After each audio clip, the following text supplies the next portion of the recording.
warahmatullahi wabarakatuh. Nama saya Maulidia Wahida Putra, NIM 2114211. Di sini saya akan menjelaskan sedikit tentang ANN dalam mata kuliah mesin learning 2.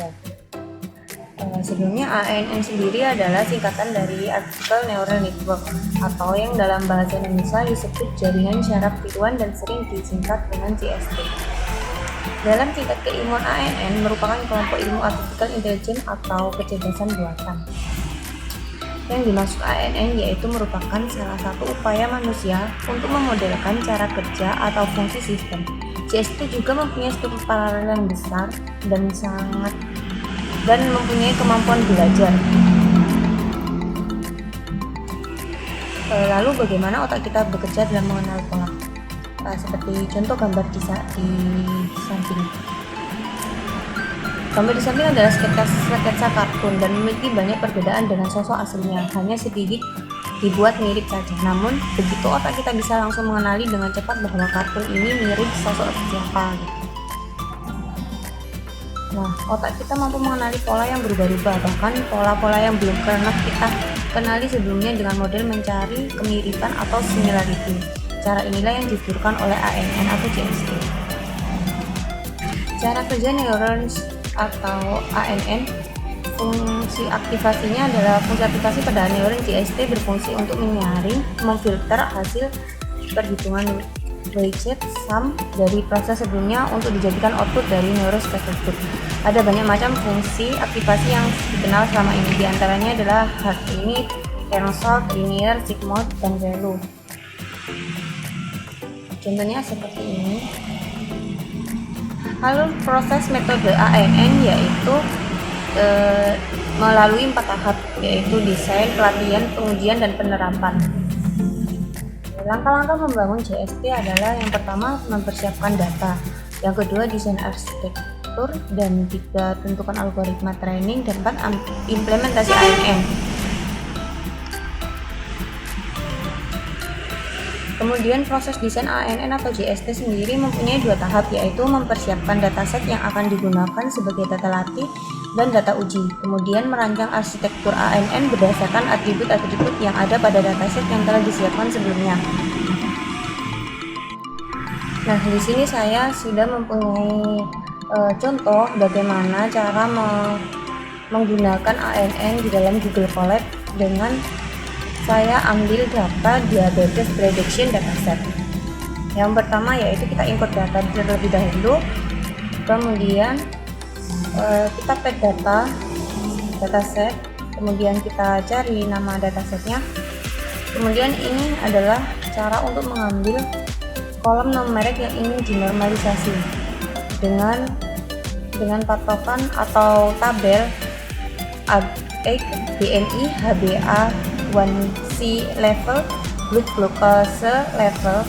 Kemudian kita membuat objek min-max scalar, kemudian melakukan min-max scalar pada kolom-kolom numerik, dan ini adalah hasilnya. Ini sudah sesuai dengan tabel masing-masing. Terus kemudian kita menghasilkan ringkasan statik deskriptif. Jadi ini lebih diperkecil lagi dengan min-max tadi. Kemudian kita mengecek missing data. Di sini sudah saya cek, ternyata tidak ada missing dari data. Kemudian setelah itu kita memisahkan fitur dan target. Jadi ini kita drop dengan axis 1, terus kemudian inisialisasi model random forest classifier dengan kode RF sama dengan random forest classifier. Kemudian melakukan seleksi fitur. Nah, di seleksi fitur ini kita menggunakan select for model dan select fit transfer X dan Y. Kemudian menampilkan nama fitur yang terpilih. Jadi kita ambil dengan nama fitur seleksi nama fitur, kemudian fitur dan target, memisahkan fitur dan target dengan X DF drop dan Y nya DF diabetes. Terus mengambil subset data dengan fitur yang terpilih. Kemudian ini adalah kode untuk standarisasi fitur, scalar sama dengan standar scalar atau X seleksi scalar sama dengan scalar dot fit strip transform. Kemudian kita membagi dataset menjadi data training dan dataset dengan kode xtrain, xtest, xytrain, ytest.